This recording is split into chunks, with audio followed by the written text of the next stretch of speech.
अब मान लीजिए कि कोई स्वर्ण की लड़की रहेगी और उसे किसी लड़के ने प्रपोज किया और उसने ना बोल दिया और वो लड़का जाके केस कर दिया लड़की पे, तो लड़की का एकेडमिक कैरियर तो खत्म होगा ही होगा, साथ में जो है उसको 3 साल से 10 साल तक जो है जेल रहना पड़ेगा। अभी एक कानून आया है, काला कानून,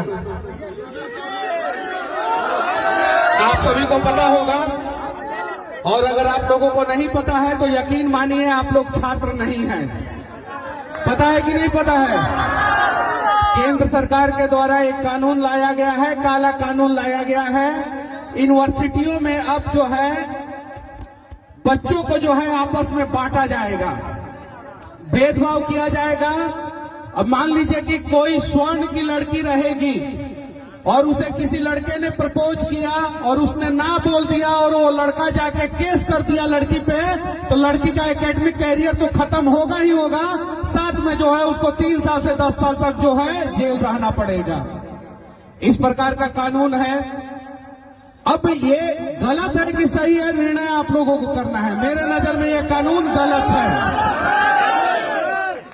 और मेरे नजर में कानून ये गलत है। आप लोगों के नजर में अगर गलत है तो इसको विरोध कीजिए, क्योंकि हमें दुनिया के टॉप 500 यूनिवर्सिटियों में भारत के कम से कम 100 यूनिवर्सिटियों को लेके जाना है। ऐसा नहीं करना है कि हमारे यूनिवर्सिटी जो है वो दुनिया के यूनिवर्सिटियों में जब लिस्ट निकाला जाए तो सबसे ज्यादा भेदभाव वाला यूनिवर्सिटी भारत का है। ऐसा नहीं होना चाहिए। और बाकी आप लोगों से भी विनती है कि आप लोग जो है एकेडमिक कैरियर पे ध्यान दीजिए और साथ ही साथ जहां भी जरूरत पड़े, जहां भी, वहां पे जो है आप लोग याद कीजिएगा।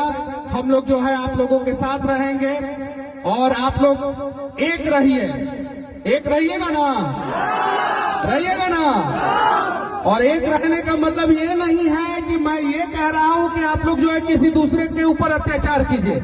हम लोगों ने कभी किसी और के ऊपर अत्याचार नहीं किया है, नहीं किया है। जब भी बिहार को जरूरत पड़ी है, चाहे किसी भी क्षेत्र में जरूरत पड़ी है, ये समाज, ये हॉस्टल, ये यूनिवर्सिटी हमेशा खड़ा रहा है ना। तो आप लोग खड़े रहेंगे ना। तो जहानाबाद की बेटी को इंसाफ भी दिलाना है सरस्वती पूजा के बाद। तैयार रहिएगा लोग। लीपापोती की पूरी तैयारी की जा रही है कि केस को रफा दफा कर दिया जाए। तो इन सब चीजों पे भी जो है ध्यान दीजिएगा आप लोग। और साथ ही साथ कहीं भी किसी भी प्रकार का जरूरत पड़े आप लोगों को, कहीं भी लगे कि नहीं यहाँ पे हम लोगों के साथ गलत हो रहा है, एक बार मुझे याद कीजिएगा लोग। मेरा ऑफिस का एड्रेस है पाटलिपुत्रा कॉलोनी 165B, सबको पता है। कभी भी आइए, मैं अगर ऑफिस में हूं तो ठीक है, अगर नहीं भी हूं तो मेरे कोई ना कोई आदमी रहेंगे और आप लोगों के मदद के लिए जो है हमेशा तैयार रहेंगे। जय बिहार।